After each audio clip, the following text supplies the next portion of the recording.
시오리포트 5월 2주차. 안녕하세요. 웨스기업연구소 정을 소장입니다. 중소기업을 위한 지원 중에 유독 눈에 띄는 내용이 벤처기업에 관한 지원입니다. 오늘은 그 벤처기업 확인을 받게 되시면 좋은 점에 대해서 구체적으로 말씀드리고자 합니다. 아무래도 종업원 채용 때문에 상당히 힘이 드신 대표님들 많으실 텐데요.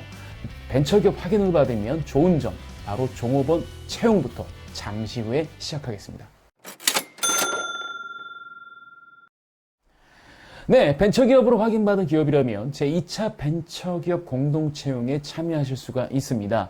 지원 내용은요, 벤처기업 우수인력 확보를 위해 채용 수요가 있는 벤처기업들을 채용 공고로, 그러니까 온오프라인에서 이 채용 공고를 지원해주는, 이런 홍보해주는 내용입니다. 자, 참여 대상 기업이 되시려면요, 일단 뽑는 종업원들이 정규직이어야 되고요. 그 다음에 최소 신임 연봉이 2,500만 원 이상이어야 됩니다. 자, 물론 지방권 같은 경우는 2,300만 원이고요. 그 다음에 고조를 채용하는 경우에는 2,200만 원 이상이면 가능합니다. 그러니까 이 채용 사업에 참여를 하려면 채용하고자 하는 종업원의 그 최저 임금이 어느 정도 이상이 돼야 된다는 거, 이것도 기억해 주시면 좋을 것 같습니다. 그렇다면 구체적인 지원 내용을 좀 말씀드리겠는데요. 구체적인 지원 내용은 일단 그렇게 보시면 됩니다. 온라인에서 이제 그 채용을 지원해주는 사이트들이 있죠. 뭐, 그 잡코리아나 아니면 사람인 등인데, 이 두 사이트에 엄청나게 그 유료 광고라든가 아니면 인재 열람권이라든가 다 유료로 과금이 되는 아이템들이 있습니다. 이 아이템들을 무상으로 지원해 드립니다. 즉, 이 프로그램을 신청하시게 되면 기본적으로 사람인이나 아니면 잡코리아에서 우리가 돈을 써야만 확인할 수 있었던 아주 유용한 서비스들을 받을 수 있다라고 보시면 되고요. 자, 신청 절차는 오늘 저희가 이제 지금 녹화를 하고는 있지만 이게 유튜브 업로드하는 날이 아마 그 일요일 날일 겁니다. 그러니까 아마 5월 8일 어버이날일 텐데요. 그러면 얘가 언제까지 신청을 해야 되냐면 바로 5월 13일까지입니다. 시간이 이제 얼마 남지 않았죠. 그래서 이번 주까지 신청을 하셔야 되는데, 이 동영상 보자마자 바로 이제 신청을 했으면 좋겠습니다. 자, 모집 기간 내에 벤처 취업 포탈, 지금 화면으로 나갈 텐데요. 이 사이트에서 이 공동 채용으로 채용 공고 등록을 하시고요. 자, 희망하는 잡포털 사이트, 사람인이던 잡코리아이던 거기 나와 있는 QR코드로 신청을 진행하시면 됩니다. 참 간단합니다. 자, 근데 채용 기록이 있는 벤처기업이라고 쓰시면 되고요. 지금 벤처기업을 확인 중이 아닌다 하더라도, 즉 벤처기업을 졸업을 하거나 벤처 인증을 연장하지 않았다 하더라도 벤처기업 확인 이력이 있으면 가능하니 꼭 벤처기업 확인을 받으신 기업들이라면 꼭 신청하셨으면 좋겠습니다. 지금 바로 신청하세요. 대표님, 2022년부터 바뀌는 세법 개정 내용들 중에 중요한 것들만 좀 말씀드리고자 합니다. 보통 우리 대표님들께서는 사업체를 여러 군데 갖고 계시기도 합니다. 근데 사업체를 여러 군데 갖고 있다 보면 이게 다 잘 되거나 이러면 상관이 별로 없는데 꼭 유독 아픈 손가락도 있고 또 특이하게 잘 되는 데도 있죠.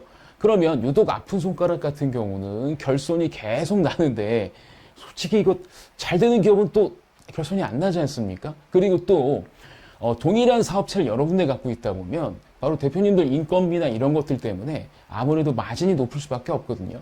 그래서 이럴 경우에 선택할 수 있는 방법이 결손이 난 사업 부분을 결손이 나지 않는, 흑자가 나는 이 사업에 이렇게 좀 양수도하는 방법들을 쓰게 되는데, 이런 방법을 쓰게 되면은 사실은 우리가 결손이 난 사업 부분에 그 공제금까지, 결손금까지 같이 이제 이월이 되다 보니까 아무래도 좀 세금을 줄일 수 있는 방법이 좀 있었는데, 이 부분이 올해부터 바뀌게 됩니다. 그래서 사업 양수 시에 2월 결손금 공제 적용을 이제 보완을 해서요.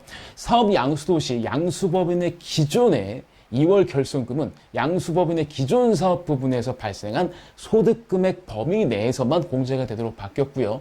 이게 모든 게 바뀐 게 아니라 방금 말씀드렸던 특수관계인 간에만 적용이 됩니다. 즉, 한 대표님이 지배하고 있는 뭐 여러 가지 기업들, 그래서 뭐 내 기업에서 내 기업으로 뭐 이런 것들은 좀 어려워졌다라고 보시면 될 것 같습니다.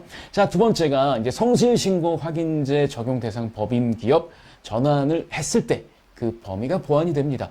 자, 성실신고 이건 아시죠, 대표님들? 개인 사업자 중에 성실신고를 찍은 개인 사업자 같은 경우는 법인으로 전환을 해도 3년간은 성실히 따라다니게 됩니다.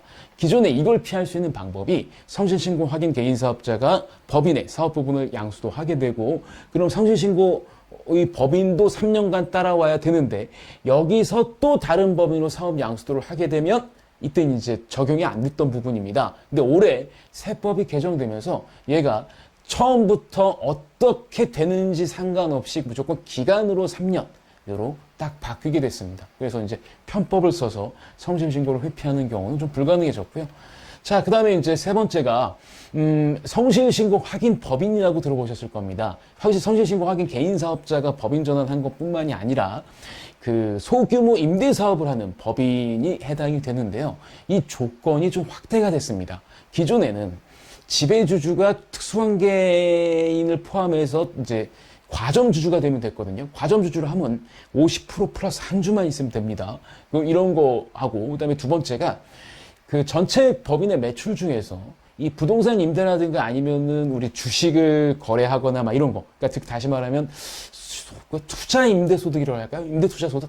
임대투자소득이 차지하는 그 소득이라고 표현하면 좀 아닌 것 같고, 이 매출이 차지하는 비율이 전체 매출 중에 70%가 딱 이상이 되면 이 성실신고 확인 법인에 허들이 됐었는데 얘를 50%로 내렸습니다.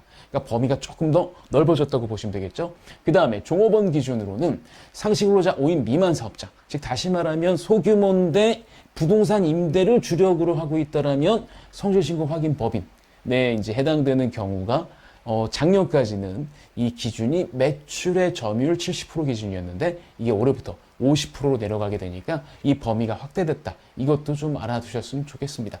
자, 웰스기업연구소에서 준비한 소식은 여기까지입니다.